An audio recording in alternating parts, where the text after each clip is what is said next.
यह है आपके मित्र और साथी बुद्ध। नमस् विश्वविद्यालय पृथ्वी की आध्यात्मिक विश्वविद्यालय के पॉडकास्ट पाठ संख्या 82 में आपका हार्दिक स्वागत है। यह इस वर्ष का मेरा आखिरी व्याख्यान है। हम अब कई महान और चौंकाने वाले रहस्य उद्घाटन के समय पर पहुंच चुके हैं और आज मैं आपको वास्तविकता, भ्रम और उस मैट्रिक्स के बारे में बताना चाहता हूं जिसमें आप अभी तक पूरी तरह से ध्यान दिए बिना फंसे हुए हैं। दार्शनिक प्लेटो ने आपको गुफा के बारे में एक रूपक दिया है जिसमें वह विश्वास और ज्ञान के बीच अंतर दिखाते हैं।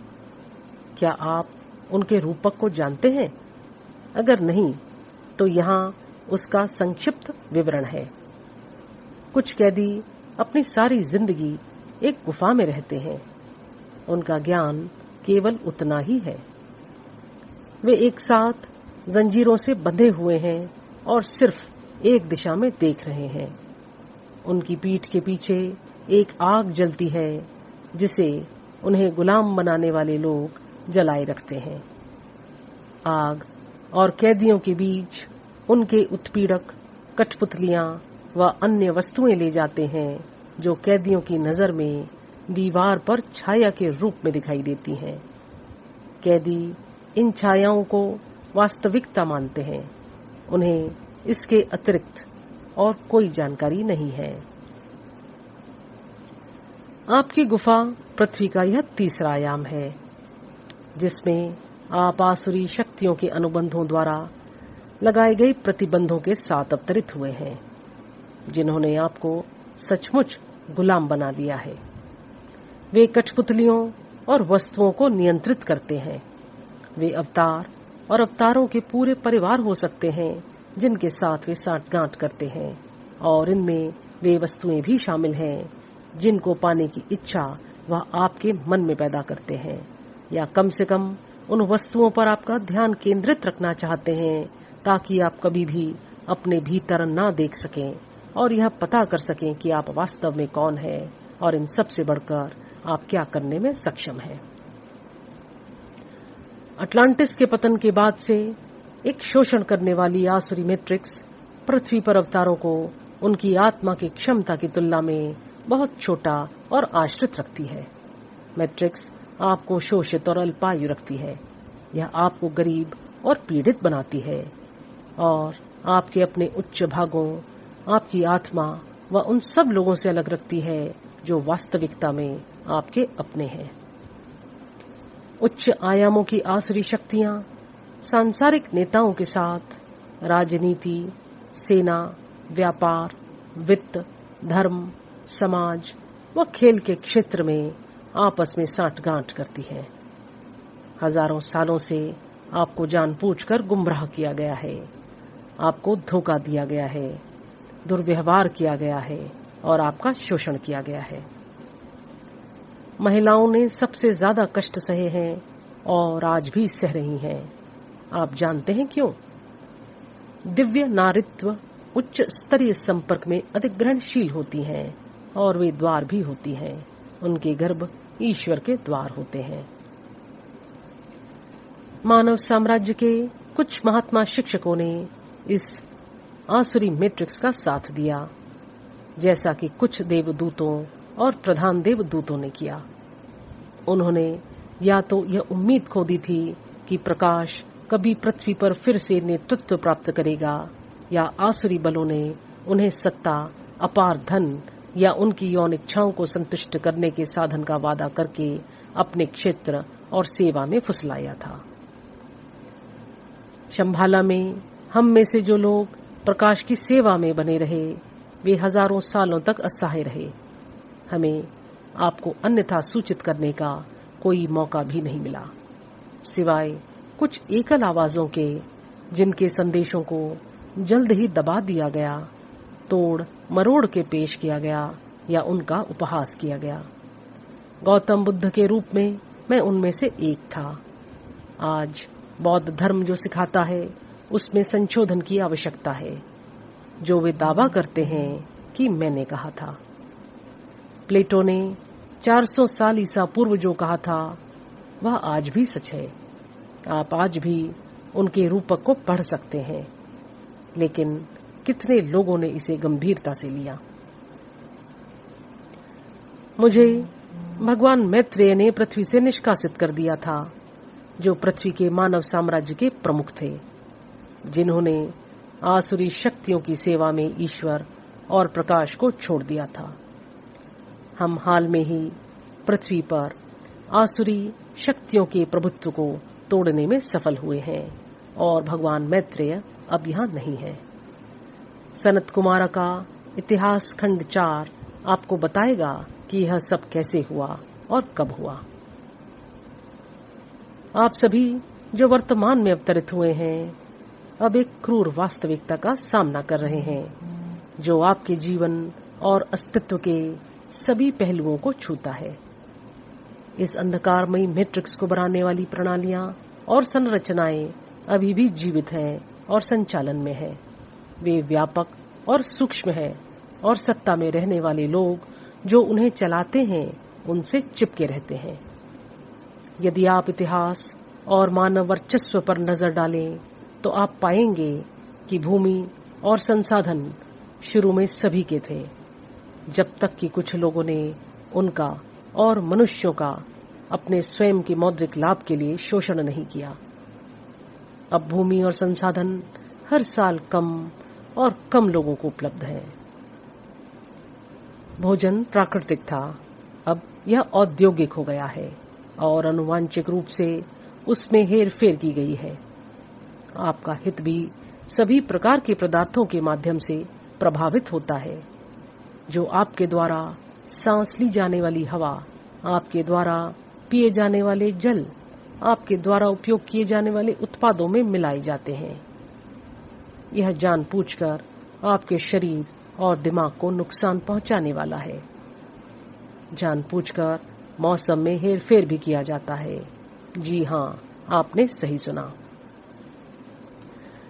2020 में शुरू हुई महामारी भी एक सुनियोजित कदम थी, जिसका उद्देश्य आपको डराना और फिर आपको उन टीकों से भरना था जिनकी योजना 3 वर्ष पूर्व ही बना ली गई थी। प्राकृतिक आपदाएं भी आंशिक रूप से मानव निर्मित हैं।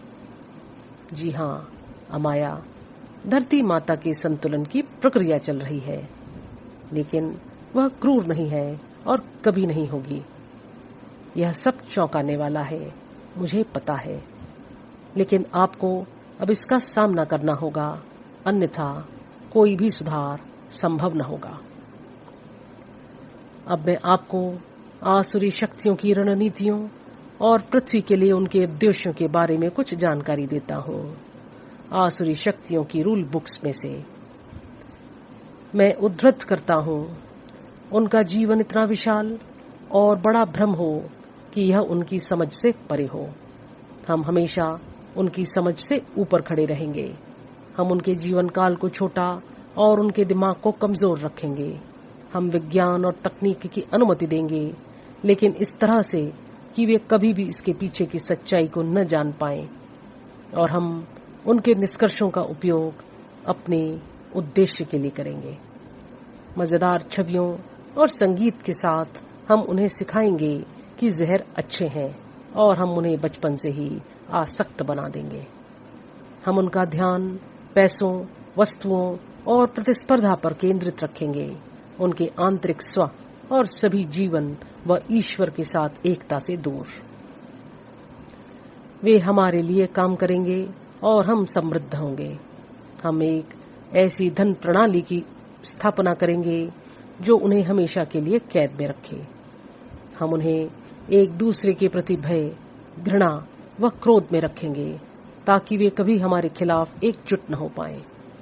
अगर वे कभी हमारे खिलाफ एकजुट होते हैं तो हम फिर से उन्हें विभाजित करने के लिए मीडिया का उपयोग करेंगे, उन पर हमला करेंगे और उनका उपहास करेंगे जो नेतृत्व करते हैं। हमें यह सुनिश्चित करने की जरूरत है कि वे हमें कभी न देखें। साल दर साल, बूंद बूंद करके हम अपने लक्ष्य को आगे बढ़ाते रहेंगे। वे और भी बीमार व शक्तिहीन हो जाएंगे और उसी पर विश्वास करेंगे और हम हमेशा समृद्ध बने रहेंगे। अंततः हम प्रकाश को पूरी तरह से मिटा सकते हैं। आसुरी शक्तियों ने अब अपना प्रभुत्व और उच्च आयाम खो दिया है और साथ मिलकर हमें अब निचले आयामों को ठीक करने की आवश्यकता है। एक महान जागृति अपने रास्ते पर है और इसका श्रेय जाता है एक छोटे से समूह को, जिसमें शामिल हैं महात्मा, शिक्षक, अवतरित लोग और वे लोग जिन्होंने आसुरी शक्तियों के दल को छोड़कर प्रकाश, प्रेम, सम्मान और पारस्परिक देखभाल में रहना चुना। अब आगे की योजना क्या है, आप जानना चाहेंगे। व्यक्तिगत स्तर पर आपको पूर्ण आत्मा मार्गदर्शन के साथ साथ सन डायमंड डीएनए की क्षमताओं को प्राप्त करने और उसमें महारत हासिल करने का लक्ष्य रखना चाहिए। यही आपके भविष्य की कुंजी है। यह आपको आवश्यक परिवर्तनों को अधिक आसानी और मन की शांति के साथ आगे बढ़ने में सहायता प्रदान करेगी। 3 से 5वें आयाम तक का बदलाव अब तेज होगा। इसमें धरती माता की परिवर्तन में मदद मिलेगी और आप अधिक वास्तविकता का अनुभव तेजी से कर पाएंगे। जब आपके दैनिक जीवन की बात आती है तो जहां तक भी संभव हो मौजूदा संरचनाओं और प्रणालियों को छोड़ दें। अपने मन को भौतिक संपत्तियों से अलग करें और आंतरिक विकास, एक मजबूत दिमाग और मन की एक विस्तृत लाइब्रेरी पर ध्यान केंद्रित करें। प्रकृति के साथ सामंजस्य में जितना संभव हो उतना सरल रहें, साझा करें, देखभाल करें व एकजुट रहें। वैश्विक और बहुआयामी स्तर पर हम शंभाला में इन अंधकारमयी प्रणालियों को धीरे धीरे बदलने का लक्ष्य रखते हैं, जो धरती माता के साथ सद्भाव में खुले, ईमानदार और समान भागीदारी पर आधारित है। हम उन लोगों को आमंत्रित करते हैं जो वर्तमान में आसुरी शक्तियों के एजेंडे के एजेंट के रूप में काम कर रहे हैं। वे आगे आएं और उन्हें बदलने में हमारी मदद करें।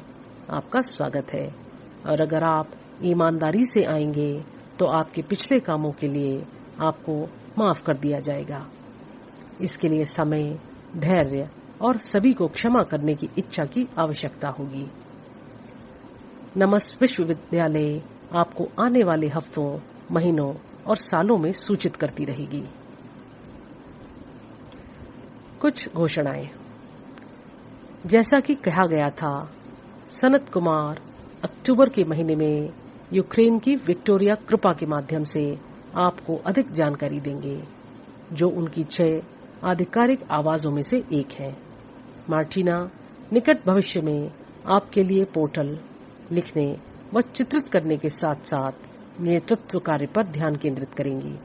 हालांकि सनत कुमार और यूनाइटेड हार्ट ऑफ शंभाला उनके माध्यम से आपको वर्ष 2024 के अंत का संदेश प्रदान करेंगे। नवंबर में भगवान शिव अपने वॉकिन रोहन सेवनी के माध्यम से आपको संबोधित करेंगे। मैं अगले साल लारिसा मैक्सिमेंको और रोहन सेवानी के माध्यम से बोलने के लिए वापस आऊंगा। मार्टिना, मेरी बहन, मेरे 3 पॉडकास्ट पाठ संख्या 79 से 82 तक आगे आने के लिए आपका धन्यवाद। मैं आपको नमन करता हूं। अंत में मेरे प्यारे विद्यार्थियों, मैं धरती पर वापस आकर और योगदान देने में सक्षम होकर बेहद खुश हूं। मैं आपसे अनुरोध करता हूं कि आप हमारे मार्गदर्शन को गंभीरता से लें और इसका पूरा लाभ उठाएं। हम कितनी तेजी से प्रगति कर सकते हैं, यह आपकी इच्छा और दिल से किए गए प्रयासों पर निर्भर करता है। जितने ज्यादा लोग हमारे साथ जुड़ेंगे और वास्तविक प्रयास करेंगे, यह उतनी ही तेजी से आगे बढ़ेगा। भाईचारे के प्रेम के साथ आपका दोस्त और साथी बुद्धा।